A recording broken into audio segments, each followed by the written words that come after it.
Assalamualaikum warahmatullahi wabarakatuh.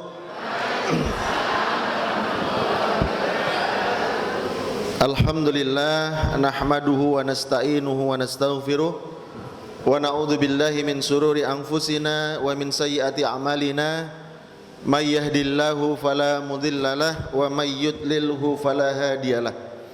Asyhadu an la ilaha illallah wahdahu la syarikalah wa asyhadu anna Muhammadan abduhu wa rasuluhu la nabiyya wa la rasula ba'dah.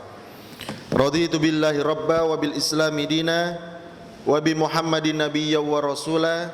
Rabbi zidni ilma warzuqni fahma. Rabbi israh li sadri wa yassir li amri wahlul 'uqdatam min lisani yafqahu qawli. Bapak, Ibu sekalian berbahagia, sesepuh, bini sepuh, para ustadz, jamaah pengajian Sabtu pagi Al-Ahada. Pertama dan utama, mari kita senantiasa bersyukur atas nikmat yang telah Allah berikan kepada kita. Allah sampun paring kepada kita semua rahmat, sehingga dengan rahmat itu Allah sehatkan badan kita, Allah kuatkan kaki kita untuk datang ke majelis ilmu. Sami sehat Bapak Ibu? Alhamdulillah. Mudah-mudahan dengan hadirnya kita ke majelis ilmu, Allah akan angkat derajat kita dan Allah akan menghapuskan dosa-dosa kita. Amin. Purun mboten Bapak Ibu? Dinaikkan derajat, dihapus dosa. Ini dua hal yang tidak disukai oleh setan. Mengapa setan tidak suka dengan majelis ilmu? Karena dua hal ini Bapak Ibu. Karena setan tidak ingin derajat kita naik, setan juga tidak ingin dosa-dosa kita diampuni oleh Allah. Makanya mau datang ke majelis ilmu ini kok godaannya luar biasa. Wah, hujan, enak ini ngumah wae. Eman-eman mobile bar dikumbah. Nah, banyak sekali Bapak Ibu yang berdoa kepada Allah, ya Allah, kula nyuwun mobil ya Allah. Ben mengke nek pengajian udan saged dugi. Tapi ternyata setelah punya mobil, eman-eman. Hujan, wah, tembil dicuci kok eman-eman. Nah, Bapak Ibu saudara bahagia, kita bersyukur bisa hadir di tempat ini, di tempat yang mulia, di tempat di mana para malaikat berkumpul Bapak Ibu. Ini malaikat berkumpul bersama kita. Di majelis zikir, majelis ilmu seperti ini, malaikat banyak yang rawuh. Makanya ketika di majelis zikir seperti ini, majelis ilmu seperti ini, jangan sampai kita melakukan hal-hal yang tidak berkenan. Apa itu? Salah satunya menggoda teman di sampingnya untuk ngobrol. Sehingga apa? Sehingga terlewatkan. Ada ilmu-ilmu yang terlewatkan. Ada hikmah-hikmah yang terlewatkan. Nah, begitu juga dengan setan yang berbentuk kotak nih Bapak Ibu. Ya. Selama di majelis ilmu, monggo kita konsentrasi, kita butuhkan saja sesuatu yang butuh saja, mau moto materi monggo, nggih. Moto nusah moto ustadz nggih. Moto materi boleh, nggih. Atau untuk keperluan dokumentasi monggo. Yang kedua, salawat dan salam mari kita haturkan kepada junjungan Nabi besar kita, Nabiullah Muhammad sallallahu alaihi wasallam. Mudah-mudahan tercurah pula kepada keluarganya, kepada para sahabatnya, dan mudah-mudahan sampai kepada kita selaku umatnya. Dengan satu harapan Bapak Ibu, mudah-mudahan kula panjenengan dimudahkan oleh Allah untuk bisa melakukan, bisa mengerjakan sunnah-sunnah yang diajarkan oleh Rasulullah SAW kepada kita. Bapak Ibu, tesik kelingan materi saya dulu ketika saya kesini masih napa Bu? Wudu. Apa yang teringat Bu? Mun kelingan materinya kemarin tentang wudu. Tesih kelingan? Mun lali. Karena apa? Enggak ditulis. Kita biasakan Bapak Ibu ketika kita datang ke majelis ilmu, kita bawa catatan ditulis. Nanti sampai rumah bisa dibuka lagi, bisa disampaikan lagi kepada yang lain. Panjenengan nek wudu matanya pun dibuka? Mun? Ketika membasuh wajah matanya sudah dibuka? Sudah? Sudah. Rasanya pripun Bu? Pading. Ningali arto tambah pading mboten? Oh, napa malih sing abang nggih? Bapak Ibu saudara bahagia, tidak ada satu sunnah pun yang tidak bermanfaat. Semua sunnah pasti bermanfaat untuk kita. Oke. Termasuk tadi misalnya wudu membasuh wajah dengan mata terbuka. Bapak Ibu saudara bahagia, nyun sewu, sak menika tanggal pinten? Tanggal pinten Bapak Ibu?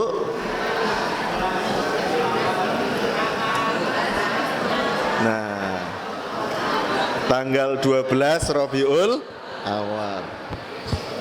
Rabiul Awal itu ada peristiwa yang besar untuk perjalanan umat Islam.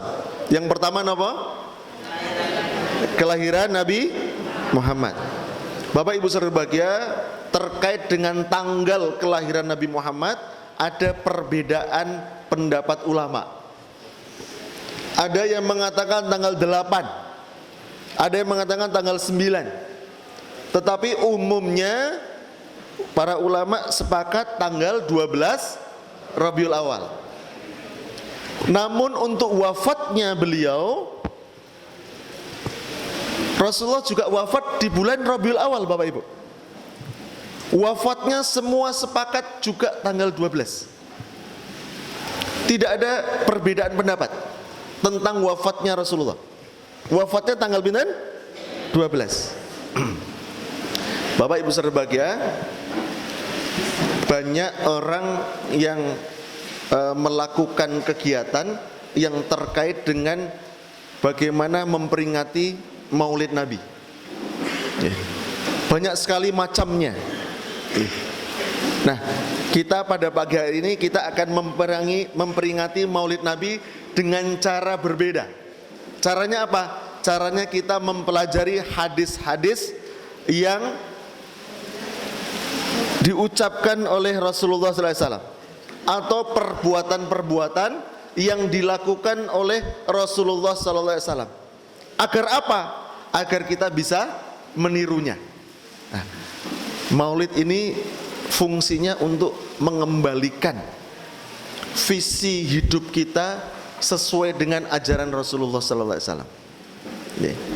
Bapak Ibu saudara bahagia, kalau kemarin kita belajar tentang wudu, bagaimana wudunya Rasulullah, apa hikmahnya, apa maqasidul ibadahnya. Pada pagi hari ini kita akan belajar tentang bagaimana konsep pola tidurnya Rasulullah SAW. Waundalu sami nyari mboten Bapak Ibu? Nyari pinten jam nyari nih?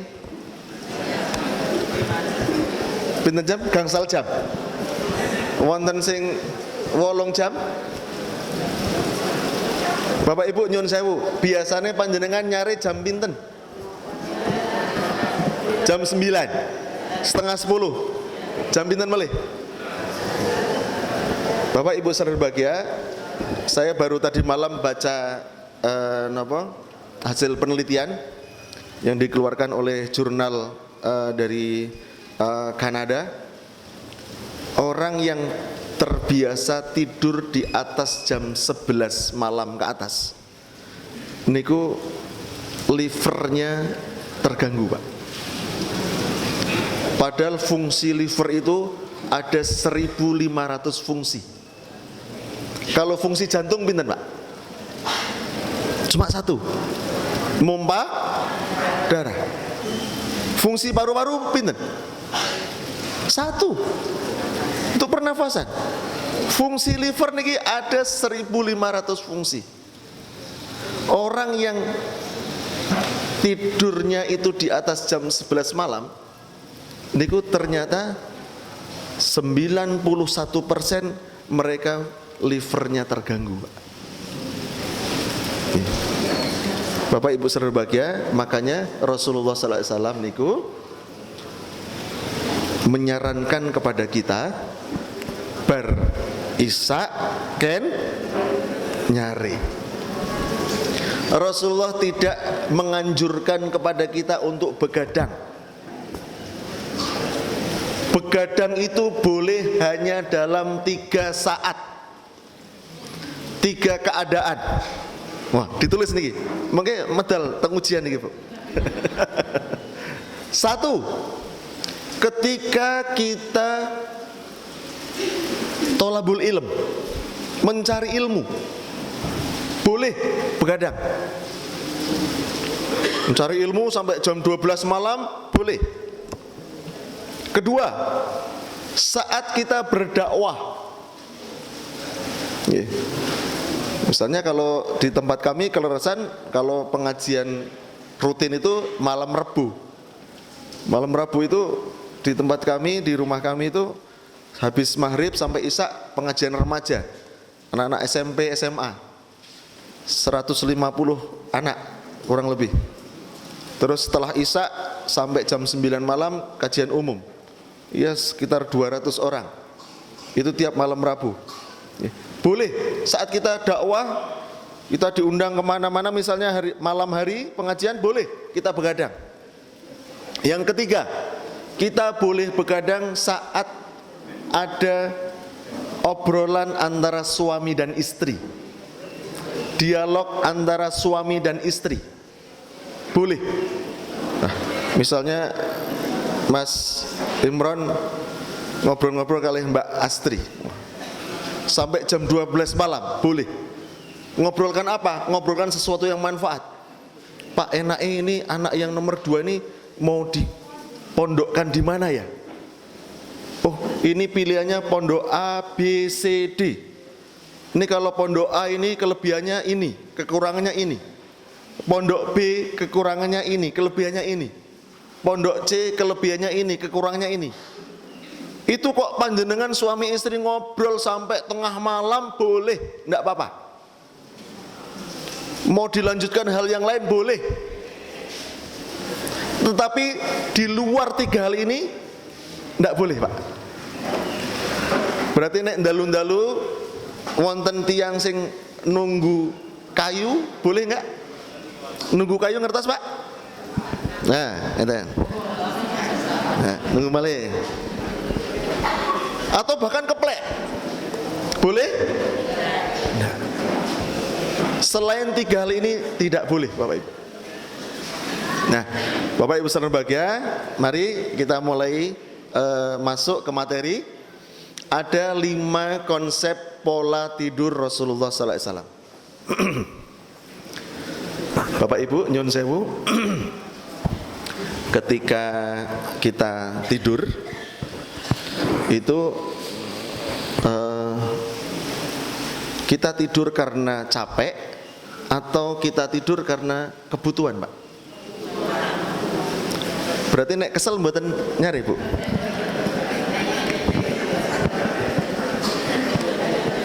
Dua-duanya. Sekarang waktunya tidur Rasulullah itu kapan, Pak?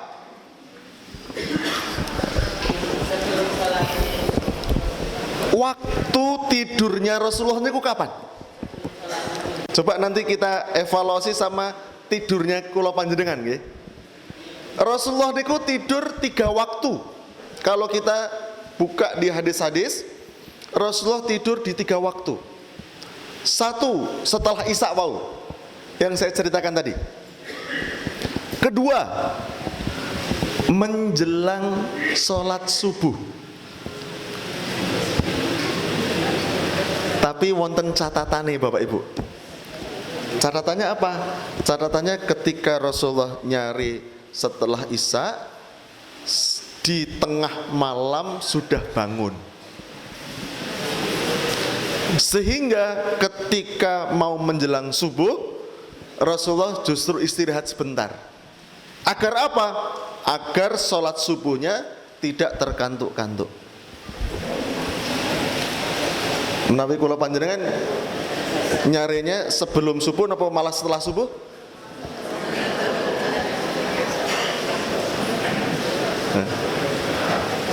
Yang ketiga, waktu yang ketiga Bapak Ibu, qalilullah atau tidur di siang hari. Bisa sebelum duhur atau setelah duhur, Bapak Ibu. Bapak Ibu saudara berbahagia, luar biasa. Justru yang mempraktekkan hal ini itu orang-orang Jepang, Pak. Orang-orang Jepang itu sekolah SD, SMP, 5:30 itu sudah mulai sekolah. Nggak ada kok istirahat kayak kita 9:30 istirahat sampai jam 10, nggak ada. Pelajaran terus sampai jam 11. Begitu jam 11 tidur di kelas, Pak. Semuanya tidur di kelas, baik siswanya maupun gurunya. Kelasnya itu didesain sedemikian rupa, niki apa mejanya, kursinya diambil, itu ada kasurnya langsung tidur di situ. Sampai jam 1. Begitu jam 1 sekolah lagi sampai jam 5. Wah. Bapak Ibu saudara berbahagia, saya baca hasil penelitiannya itu luar biasa. Tidur di siang hari ini ku mengurangi kepikunan, Pak. Mengurangi kepikunan sampai 78%. Bapak-bapak terus yang mriki pun wonten sing pikun dereng, Pak? Ngendokke kunci terus goleki. Mau kuncine ning ndi? Padahal tembe mau dideleki. Jangan-jangan nggak pernah tidur siang nih, Pak. Ini hasil penelitiannya begitu, Pak. Luar biasa. Mengurangi penyakit Alzheimer itu sampai 72%. 72 sampai 23%. Wah, Masya Allah. Ya, makanya ini tadi kalau matur, tidak ada satu sunnah pun yang tidak bermanfaat. Ketika kita melakukan ibadah sunnah, pasti ada manfaatnya untuk diri kita. Kalau kita belum tahu ya ilmu kita aja yang belum nyampe. Kalau kita belum tahu ya sudah, pokoknya dilakukan mawon. Sunnah apa, lakukan mawon. Meskipun kita belum tahu hikmahnya apa. Nah, nanti sambil belajar, oh tahu, oh hikmahnya ini toh. Hikmahnya ini toh. Oke? Baik, Bapak Ibu sekalian berbahagia. Kita akan masuk ke sini, Pak. Konsep yang pertama, pola tidur Rasulullah. 1. Berwudu sebelum tidur. Sampun biasa dilakoni? Sampun? Mbon, Pak, ibu-ibu pun serempak nih. Mbon, bapak-bapak? Wonten sing sampun, wonten sing dereng. Kemarin saya sampaikan ini di Sragen tuh, Pak lah nek wudu niku ngantuke ilang. Nah, Bapak Ibu saudara berbahagia, karena Nabi menyuruh kita sebelum tidur wudu riyin, sudah lakukan saja. Bapak Ibu saudara berbahagia, ada satu hadis yang diriwayatkan oleh Abdullah, jalur sanadnya dari Abdullah bin Umar radhiyallahu anhuma. Rasulullah SAW bersabda, man bata tohiron, barang siapa yang tidur dalam keadaan bersuci, bata fi si'arihi malakun, akan tidur bersamanya seorang malaikat. Bahkan tidurnya fi si'arihi, masuk ke dalam pakaiannya, masuk ke dalam selimutnya. Ibu-ibu nek nyari ngagem selimut mboten? Oh, wonten sing ngagem, wonten sing mboten nggih. Bapak-bapak ngagem sarung, Pak, nek nyari? Dan niku mlebet teng sarunge, Pak. Malaikat bersama kita tidur ketika kita dalam keadaan bersuci. Kinten-kinten nek nyarine bareng malaikat niku pripun, Bapak Ibu? Oh, wedi malah nggih. Bapak Ibu saudara berbahagia, malaikat itu bukan hanya bersama saja. Bahkan malaikat nih, falam yastaikid illa qalal malak, orang itu tidak akan bangun kecuali malaikat itu selalu mengucapkan Allahumma ghfir li ibadika fulan fa innahu bata tahiran. Ini luar biasanya. Ketika kita wuduriyin sebelum tidur, malaikat itu tidur bersama kita, bahkan mendoakan kita sampai kita terbangun, Bapak Ibu. Doanya luar biasa. Allahumma ghfir, ya Allah ampunilah hambamu itu ya Allah. Terus itu doa itu diucapkan terus oleh malaikat. Napa mboten kesel malaikate? Mboten. Terus diucapkan terus oleh malaikat, ya Allah ampunilah dia, ya Allah ampunilah dia, ya Allah ampunilah, sampai kita bangun. Luar biasa mboten, Pak?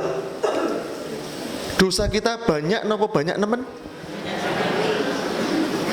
Pilihannya mboten banyak kali sedikit, banyak kali banyak nemen dosa itu. Ketika kita tidur dalam keadaan berwudu rumiyin, malaikat selalu mendoakan kita, ampunilah ya Allah, ampunilah ya Allah, ampunilah terus, Bu. Luar biasa mboten? Luar biasa. Bapak Ibu saudara bahagia, dari sisi ilmu kedokteran pripun, Pak? Ada korelasinya mboten nih? Bapak Ibu saudara bahagia, ternyata ketika kita itu tidur dalam keadaan bersuci, niku menunjukkan bahwa tidur kita dalam keadaan bersih. Kenapa? Tidur dalam keadaan bersih. Kemarin kita sudah belajar bagaimana wudu, bagaimana ketika kita berkumur, keluarlah dosa-dosa yang dilakukan oleh mulut kita. Sisa-sisa makanan yang ada dalam mulut kita keluar. Kita sudah belajar, gimana? Masih ingat yang kemarin? Bapak Ibu nyun sewu, niki pumung kelingan. Ketika kumur, jenengan nek kumur pripun, Pak?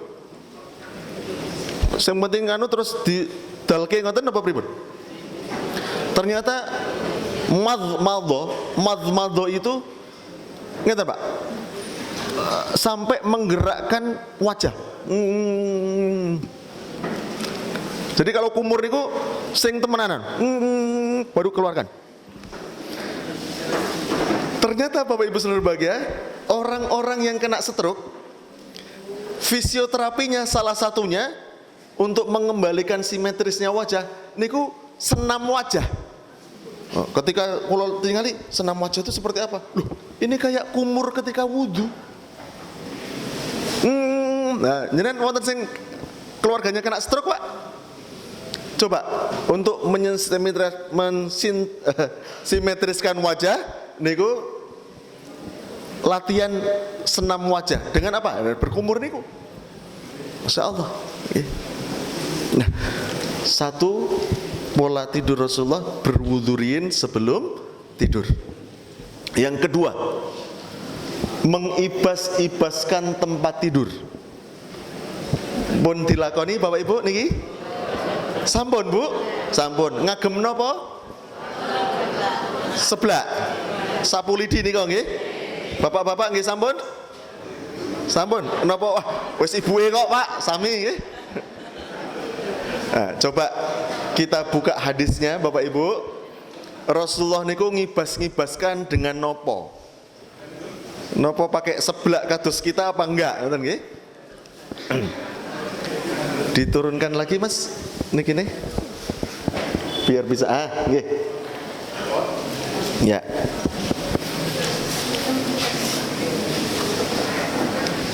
Idza jaa ahadukum ila firashihi, apabila salah seorang di antara kamu datang ke tempat tidurnya, falyakhudh dahilata, ambillah sepotong kain, izarihi falyanfudh biha, kemudian ambillah kain, potongan kain dan diibas-ibaskan tempat tidurnya. Nggih. Fal yusammillah, sambil mengucapkan bismillah. Nah, saat ini biasanya tadi ibu-ibu sudah biasa mengibas-ngibaskan. Niku sambil maca bismillah napa dereng niku? Oh, dereng. Lah, niki fungsine ngaos niku kados niki Bu nggih. Dari sesuatu yang belum tahu menjadi tahu. Lah, ngibas-ngibaskan tempat tidurnya dengan membaca bismillah. Pakai napa Bu? Kain. Monggo mau ngagem kain napa mawon saged. Nggih. Teng mriku wonten napa selimut boleh. Bapak-bapak ngagem sarungnya yang boleh. Nggih. Pakai kain. Nggih. Boleh. Tapi Rasulullah mboten ngagem niku, Bu. Ini menurut hadis ini Rasulullah mengibas-ngibaskan pakai kain. Nggih. Fa innahu la ya'lamu ma halafahu ba'dah. Karena apa? Karena kamu tidak tahu apa yang terjadi sebelum kamu mau tidur, wau. Tempat tidurmu, kasurmu yang terjadi itu apa sebelumnya belum tahu kamu. Makanya dikibaskan. Nyun sewu Bapak Ibu saudara bahagia, ya. Tempat tidur yang tidak ditiduri, biasanya setan itu sering tidur di situ. Karena kita aja yang tidak lihat, kan ngoten. Ketika dikibaskan dengan basmalah, membaca bismillah tadi, niku setan yang tidur di situ pergi. Nek mboten dikibaskan dengan basmalah, pripun? Berarti kita tidur sama setan. Makanya tangine kawan. Nah, Bapak Ibu saudara bahagia, dari sisi medisnya apa nih Bapak Ibu? Dari sisi ilmu kedokterannya apa? Kenapa kok sebelum tidur kita disunahkan untuk mengibas-ngibaskan tempat tidur kita? Bapak Ibu saudara bahagia, wonten sing punya penyakit asma? Wonten? Di antara Bapak Ibu ada yang punya penyakit asma atau keluarganya? Bapak Ibu saudara bahagia, asma itu kalau dalam ilmu kedokteran itu karena alergen. Debu bisa, hawa dingin bisa, kecapean juga bisa. Ternyata hasil penelitiannya ketika orang yang serangan asma ditanya, Pak, Bu, panjenengan kasurnya pakai apa? Oh, ngagem kapuk. Oh, ngagem busa. Ternyata Bapak Ibu saudara bahagia, kalau kita kasurnya pakai kapuk, niku lebih 60% lebih sering serangan asma. Makanya kalau punya asma disarankan untuk menggunakan kasur busa. Ditanya lagi, Pak, Bu, bantale panjenengan ngagem nopo? Kapuk nopo busa? Oh, nek kasur pun busa, tapi bantale tesik kapuk. Nah, kita anjurkan untuk diganti dengan busa. Karena apa? Kapuk itu nyimpen debu kurang lebih 52%. Yeah. Bapak Ibu saudara bahagia, ketika kula panjenengan tidur, sebelum tidur diikibas-kibaskan, kira-kira debu-debu yang nempel teng kasur niku ilang mboten, Pak? Nah, niki. Bapak Ibu saudara bahagia, ada 5 pasien saya yang asma.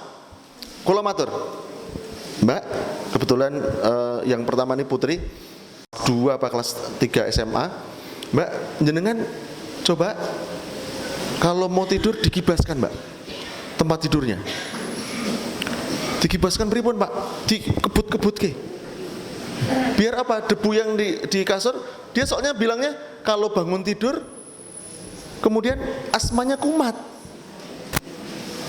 Setelah saya suruh begitu Bapak Ibu, niki sekarang jarang sekali datang ke klinik. Kakaknya yang kemarin terakhir periksa, saya tanya, Mas, adiknya gimana? Nggih Pak, alhamdulillah niko mun jarang kumat asmanya. Niki Luar biasa. Dikibas-kibaskan. Niki ilmu napa sih ngibas-ngibaskan niku, Bu? Ilmu orang tua-tua dulu toh. Ternyata hadisnya ada. Cuma mungkin orang tua kita dulu belum sampai pada hadis ini. Sehingga ketika ngibaskan nggih pun biasa mawon, ndak dengan bismillah. Menggunakannya napa? Sapu, nggih, sapu lidi. Nggih. Mun wonten sing melakukan mengibaskan dengan kain, Bu? Dereng wonten ta? Ya baru sampai ngibas-ngibas kemawon. Tapi carane pripun, menggunakan apa belum sampai. Nah, sekarang panjenengan pun ngertos ilmune niki. Nanti malam mau ngibaskan pakai apa? Kain. Dengan mengucapkan bismillah. Wah, ampun. Niki mangke keluar di ujian niki, Bu. Niki kan niki kampus Al-Ahada, Universitas Al-Ahada. Panjenengan tiap 1 tahun sudah, Mas, nggih. Tiap pekan ngaji seperti ini. Wah, ini pun kados S1 niki, Bu. Nggih. Kita lanjutkan. Konsep yang ketiga. Membaca doa sebelum tidur. Bapak Ibu saudara berbahagia, kenapa kita harus berdoa sebelum tidur? Karena kita harus meyakini bahwa doa itu menyebabkan jiwa kita tenang. Panjenengan saged ngrasake Bapak Ibu ketika ndonga kalih mboten ndonga luwih tenang pundi? Berdoa. Karena apa? Doa itu menenangkan jiwa kita. Makanya ada orang yang tidak mau berdoa disebut dengan sombong, nggak mau ndonga. Begitu juga saat kita mau tidur. Ketika kita mau tidur kok ndonga riyin, jiwa kita tenang. Akhirnya apa? Akhirnya tidurnya berkualitas. Kenapa Bapak Ibu? Berkualitas tidurnya. Meskipun setengah jam niku, rasanya mau kaya 3 jam. Berkualitas. Tapi ada orang yang tidur 8 jam, 9 jam, tapi bangun tidur perungsang. Karena apa? Tidurnya tidak berkualitas. Nah, salah satu cara agar tidur kita berkualitas, kita ndonga riyin sebelum tidur. Nah, sekarang doa apa yang diajarkan oleh Rasulullah? Ndonga apa Bapak Ibu panjenengan? Bismika Allahumma ahya wa bismika amut. Itu doa standar. Itu harus. Tapi ada doa-doa lain yang harus kita ucapkan juga.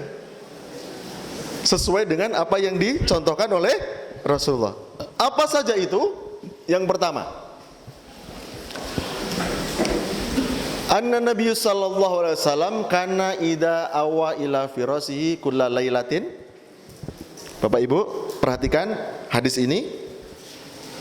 Sesungguhnya Rasulullah sallallahu alaihi wasallam ketika mendatangi tempat tidurnya kulla lailatin, setiap tidur malamnya. Berarti kalau tidur menjelang subuh atau tidur siang tidak termasuk. Ini khusus tidur ketika malam setelah Isya. Jama'a kaffaihi, menggabungkan 2 tangannya. Kemudian summa nafatha fihima, kemudian meniupkan kedua tangan itu. Faqara'a fihima, kemudian membacakan di depan kedua tangannya itu qul huwallahu ahad, qul a'udzu birabbil falaq, qul a'udzu birabbin nas. Sudah biasa dilakukan Bapak Ibu? Sudah. Sama menggabungkan tangan napa mboten? Wonten sing mboten, wonten sing nggih. Biasane nyebule bar maos qul huwallahu ahad, falaq, annas napa saderenge? Wah. Biasanya setelahnya Pak nggih, gabung kiriin maos 3 kul itu baru nggih mboten? Kalau menurut hadis ini digabungkan tangan dulu 2 itu baru disebul rien, baru maos 3 kul niku nggih.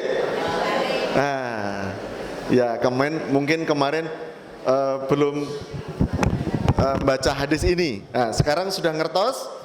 Menurut hadis ini jama'a kaffaihi, tapi niki sekali lagi tidur di malam. Nek siang mboten usah, Pak, nggih. Menggabungkan 2 tangan, kemudian nafatha fihima disebul, baru membaca 3 kul niki. Summa, tidak cukup sampai di situ. Summa yamsahu bihima, kemudian membasuh dengan 2 tangan itu mastato'a min jasadi, apa yang mampu bisa dijangkau oleh jasadnya, tubuhnya, diusap ke tubuhnya yang terjangkau. Kemudian yabda'u bihima ala ra'sihi, dimulai dari kepalanya. Kemudian wa wajhihi, kemudian wajahnya. Wa ma aqbala min jasadihi, dan apa yang bisa sampai tersentuh oleh tangannya, kedua tangannya. Terus nyun sewu, tadi gabungkan dulu kedua tangan, kemudian disebul, kemudian membaca 3 kul. Setelah itu baru diusap mulai dari kepala. Kepala niku pundi sih? Niki wajah, Bu. Kepala niku pundi? Kepala itu sesuatu yang ditumbuhi oleh rambut. Wah, pripun Pak kula botak niku? Wah, sing umumnya ditumbuhi rambut lah. Berarti pun maos terus diusapkan 2 tangan, 2 tangan nggih. Ini karena saya satunya megang mic nih. Niki saat diusapkan ke rambut dulu, kepala, terus ke wajah. Kemudian diusap di tubuh yang bisa terjangkau. Monggo sampai ya bisa terjangkau. Mboten usah ngaten-ngaten kabeh mboten. Ya sing bisa terjangkau lah. Yang penting Rasulullah menganjurkan kepada kita diusap kepada tubuh yang terjangkau. Yaf'alu dzalika thalatha marrah, diulangi sampai 3 kali. Tempelkan melih 2 tangan, sebul maos 3 kul, kemudian diusap ke kepala dulu, wajah, tubuh yang bisa dijangkau sampai 3 kali. Nggih. Paham sampai di sini? Paham, nggih. Apalagi yang dilakukan oleh Rasulullah? Nah, ini hadis dari Imam Bukhari. Idza awaita ila firasihi, apabila kamu hendak mendatangi tempat tidurmu, faqra ayatal kursi, bacalah ayat kursi sampai selesai. Maus ayat kursi hatta tahtimal ayat, sampai akhir ayat. Fa innaka la yazala alaika minallahi hafidha. Luar biasa nih Pak. Ketika kita mau tidur kok maus ayat kursi rien, maka kata Rasulullah ada penjaga dari Allah untukmu. Tidur kita dijaga oleh Allah. Kemudian wala yaqrabanna syaitanun hatta tusbih, dan setan tidak akan mendekatimu sampai subuh, sampai pagi. Masya Allah, luar biasa betul Pak. Dijaga oleh Allah, dijauhkan dari setan. Ketika kita tidur membaca ayat kursi rien. Di hadis yang lain ketika kita membaca ayat kursi malam hari, kok nyun sewu Allah wafatkan, haram baginya neraka. Masya Allah, luar biasa ya. Makanya berbahagia, monggo tadi membaca 3 kul, kemudian membaca ayat kursi. Apalagi hadis dari Bukhari Muslim, ayatani min akhir suratil Baqarah man qara'ahuma fi lailatin kafatahu. Barang siapa yang membaca 2 ayat dari akhir surat Al-Baqarah di malam harinya, maka sudah cukup baginya. Surat 2 ayat terakhir surat Al-Baqarah apa? Bapak Ibu? Nah, nggih. La yukallifullahu nafsan illa wusaha, kemudian lanjut itu, nggih. 2 ayat terakhir. Nggih. Nah, ini Bapak Ibu berbahagia baru kemudian membaca tadi bismika Allahumma ahya wa bismika amut. Bapak Ibu berbahagia, ketika kita kok membaca ini dulu sebelum tidur tadi, jiwa kita lebih tenang, akhirnya tidurnya berkualitas. Nih. Kita lanjutkan. Yang keempat, mematikan lampu. Bapak Ibu nek nyari padang-padangan apa peteng-petengan? Padang-padangan, peteng-petengan, gitu. Bapak Ibu saudara bahagia, nyun sewu, meskipun hadis ini ada perbedaan pendapat ulama.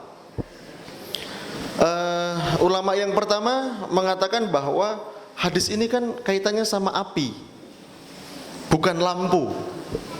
Lah nggih, memang di zaman Rasulullah dereng wonten lampu. Penerangannya dengan api. Nggih. Dari Ibnu Umar radhiyallahu anhuma, Nabi Muhammad SAW bersabda, la tatrukun nar fi buyutikum hina tanamun. Janganlah engkau biarkan api di rumah kalian menyala ketika kamu sedang tidur. Karena apa? Hadis yang kedua ini dari Abu Musa al-Asy'ari, di zaman Rasulullah di Madinah itu ada rumah yang kebakaran, Bapak Ibu. Kebakaran karena apa? Karena api. Hadisnya ini, ihtaraqa baitun fil Madinah ala ahlihi minal lail.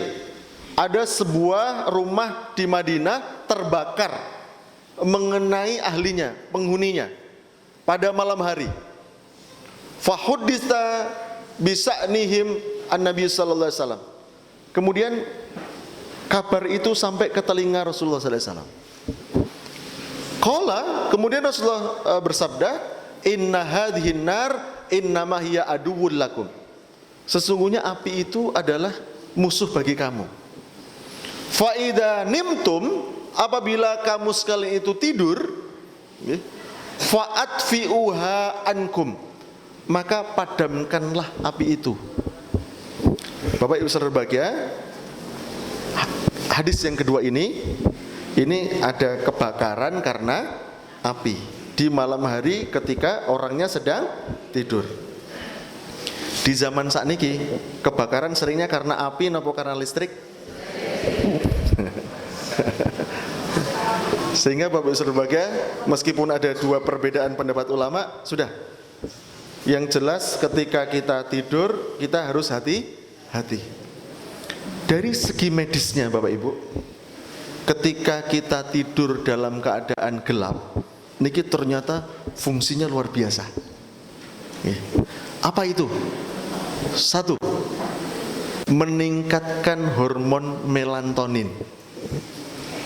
Hormon melatonin itu hormon yang terkait dengan daya tahan tubuh kita, Bapak Ibu. Ketika kita tidur dalam keadaan gelap, hormon melatonin itu bekerja dengan maksimal. Bapak Ibu saudara bahagia, hormon melatonin ini niki bekerja dari jam 8 sampai jam 3 pagi, Bapak Ibu. Jam berapa? Jam 8 sampai jam 2 sampai jam 3 pagi. Sehingga ketika kita kok tidur di jam 8 sampai jam 2 3 itu, kok kita istirahat, hormon melatonin itu bekerja dengan maksimal. Apalagi kondisi gelap, hormonnya meningkat terus. Tetapi luar biasanya Bapak Ibu sekalian berbahagia, setelah jam 2, jam 3, hormon melatonin itu menurun, berganti dengan hormon sitokin. Hormon sitokin itu hormon stres Bapak Ibu. Sehingga kalau jam 3 kok masih tidur, di atas jam 3 masih tidur, hormon sitokin yang bekerja. Sehingga apa? Banyak orang yang nyun sewu sepertiga malam terakhir bangun, hormon sitokinnya tertekan, tingkat stresnya rendah. Jangan-jangan kalau panjenengan sering stres itu karena sepertiga malam terakhir tidak pernah bangun. Ini hasil penelitian Bapak Ibu. Masya Allah. Nah, hormon sitokin tadi untuk kekebalan daya tahan tubuh kita ini berproduksi maksimal ketika kita tidur dalam kondisi gelap, tidak ada cahaya. Bahkan ya nyun sewu ibu-ibu yang badhe diet nih, ini hasil penelitian juga, mengurangi lemak, menghindarkan obesitas. Nah niki termasuk nyun sewu di rumah makan itu ketika lampunya terang niku nafsu makannya tinggi Pak. Makanya konsep-konsep rumah makan sekarang niku kan remeng-remeng niku. Ben apa niku? Ben makmi sithik. Niki hasil penelitian Bapak Ibu. Masya Allah. Kemudian, nah ini tadi ya, hormon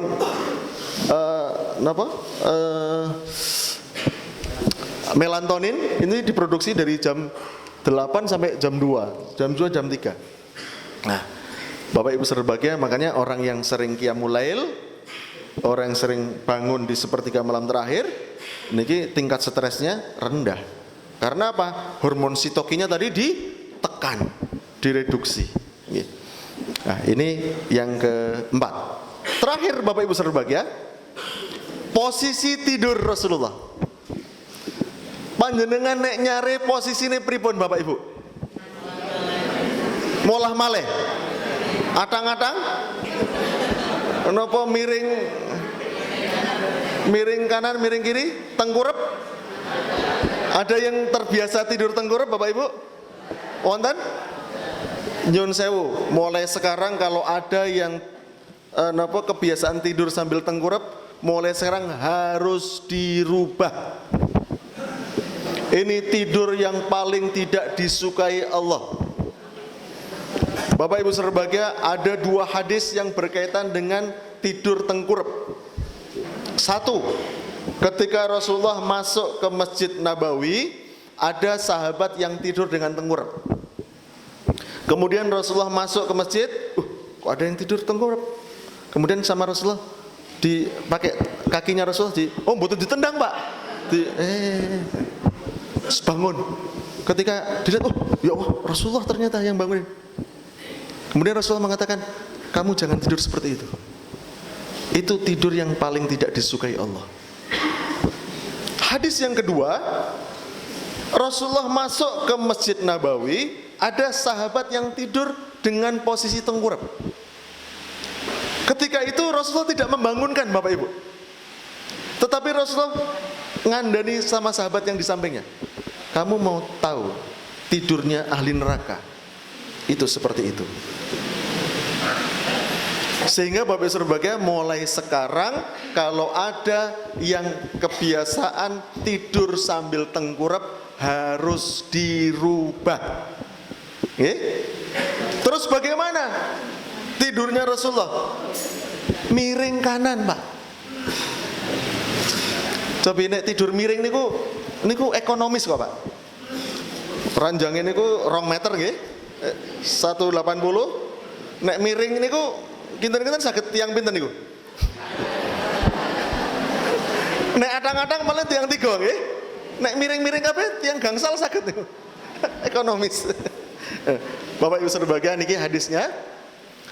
Hadis Al-Bara' bin Azib, Rasulullah SAW bersabda, "Idza ataita madja'aka," apabila kamu datang ke tempat tidurmu, fatawadda' wudu'aka lis-shalah, wudu riyin seperti wudunya mau salat, summal taji ala sikital aiman, kemudian miringlah di sebelah kanan. Bapak Ibu berbahagia, niki luar biasa hasil penelitian. Ketika kita tidur miring ke kanan niki menyehatkan jantung kita, Bapak Ibu. Terus nyun sewu, dada kita ini yang dalamnya ada paru-paru. Paru-paru itu ada dua, kiri, kanan, jantung. Jantung itu letaknya agak sebelah kiri. Ketika kita miring ke kanan, jantung kita niku tidak terhimpit oleh paru-paru yang kanan. Nggih mboten? Kita miring kanan ngeten, niki jantungnya atau mriki di atas, tidak terhimpit. Hasil penelitiannya, orang-orang yang kena jantung koroner itu karena apa? Karena ketika tidur niku jantung harus bekerja dengan keras. Yang kedua, organ liver lagi, Pak. Ketika orang miringnya ke kiri, livernya niki gantung. Liver itu berada di bawah paru-paru kanan. Kalau kita miringnya ke kanan, livernya niki mboten gantung, sehingga fungsi livernya dapat bekerja dengan baik. Kemarin kita ada pertemuan dengan dokter-dokter penyakit dalam subspesialis liver. Beliau mengadakan penelitian kecil-kecilan dari 25 pasien dia yang sirosis hepatis. Ternyata beliau tanya, "Pak, punya kebiasaan tidur seperti apa?" Tidak ada satupun yang punya kebiasaan tidur miring kanan. Semuanya rata-rata atang-atang dan tengkurap. Wah, luar biasa. Sekali lagi, tidak ada satu sunnah pun yang tidak ada manfaatnya. Semua sunnah itu pasti wonten manfaatnya. Sudah lakukan mawon. Tidur atang-atang boleh mboten? Boleh. Tapi sunnahnya miring kanan. Miring kiri gimana? Karena miring kanan itu sunnah. Sunnah itu sesuatu yang disukai. Kalau miring kiri berarti makruh. Kebalikannya, atang-atang tadi pripun? Boleh. Tengkurap dilarang. Berarti ada 3 hukum tentang apa? Ada 4 hukum tentang posisi tidur. Miring kanan sunnah, miring kiri makruh. Atang-atang boleh, tengkurap dilarang. Bon, badhe milih pundi? Badhe milih sing boleh atau sunnah? Nah, monggo Bapak Ibu saudara berbahagia, nggih. Nanti ibu-ibu ngingetkan bapak, Pak ojo tengkurap ngoten nggih. Kemarin kan ada nyun sewu anak masih umur 6 bulan, bayi, nggih. Sudah mulai tengkurap niku, nggih. Kemudian ibunya cuma matikan air napa karena sudah umum, dimatikan kompornya ke dapur. Ternyata setelah itu lupa ninggal bayinya, masih ngerjakan apa, masuk ke kamar lagi, bayinya sudah meninggal, Bu, dalam keadaan tengkurap. Karena saat tengkurap dia nafasnya nggak bisa, ketutupan wajahnya ke kasur, beberapa menit meninggal pun biru sedoyo. Begitu juga ketika kita tidur dengan tengkurap, Bapak Ibu, hati-hati nih. Niki semua organ-organ berat semua, termasuk pernafasan kita. Coba jenengan itu tidurnya tengkurap niku, wah. Dari posisi tidur Rasulullah ada nggak, Pak, yang tidur sambil duduk? Wonten Pak? Apalagi sambil mendengarkan khutbah, duduk. Masya Allah, Bapak Ibu, kemarin saya membaca artikel itu luar biasa. Orang yang terbiasa tidur ketika sholat Jumat, niku dari 100 orang, niku di random. Jadi ternyata ada orang yang meneliti setiap sholat Jumat, sing tidur ketika khutbah niku, rampung Jumatan ditakeni. Kenapa kok tidur ketika? Wah, kok nyari kayak nopo Pak? 71 orang dari 100 orang menjawab napa? Niki pun kebiasaan kula. Kulinane nek pas Jumatan tidur, Masya Allah. 71 orang Pak yang menjawab kulino. Ada 48 orang yang menjawab, Pak, materi khutbahnya nggak menarik. Ini juga nyun sewu untuk evaluasi kita, bapak-bapak yang biasa khutbah, menawi badai khutbah, ya materinya betul-betul yang dipersiapkan. Jangan sampai khutbah Jumat ini sama Jumat besok podo materi ini, karena buku ini teng mriku nggih sing dibahas niku tok. Ndak ada tambahan ilmu sama sekali. Padahal nyun sewu ketika Jumatan itu luar biasa. Ini sarana dakwah yang luar biasa. Semua orang datang. Bapak Ibu saudara bahagia, ternyata ada 30 orang yang menjawab bahwa khutbah itu tidak penting. Insya Allah. Kenapa dia tidur? Wah, khutbah itu mboten penting. Ada yang menjawab seperti itu Bapak Ibu. Kan luar biasa nih. Berarti datangnya ke Jumatan untuk apa?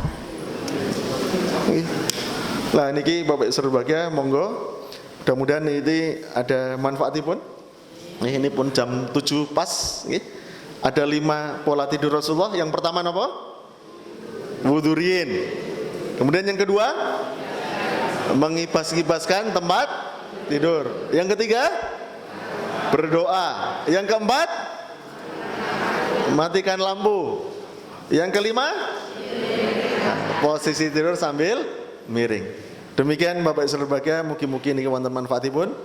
Mudah-mudahan Allah senantiasa memberikan kepada kita petunjuk jalan yang benar, jalan yang lurus, jalan yang penuh dengan kenikmatan, bukan jalan orang-orang yang sesat, bukan pula jalan orang dimurkai.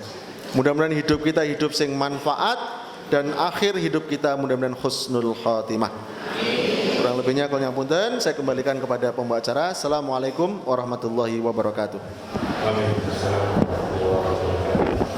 Terima kasih saya berikan saya muhtaram kasiran kepada Ustaz Dr. Ahmad Turdian di sini. Mohon pada Pak Dr. untuk masih di atas. Acara selanjutnya hadirin sekalian dimohon masih di tempat karena masih ada satu acara lagi, yaitu penyerahan santunan sosial dan juga penyerahan santunan untuk santri tunarungu yang insya Allah juga akan menampilkan bacaan ayat suci Al-Quran versi tunarungu. Nah, Bapak Ibu sekarang nanti akan melihat bagaimana teman-teman yang disabilitas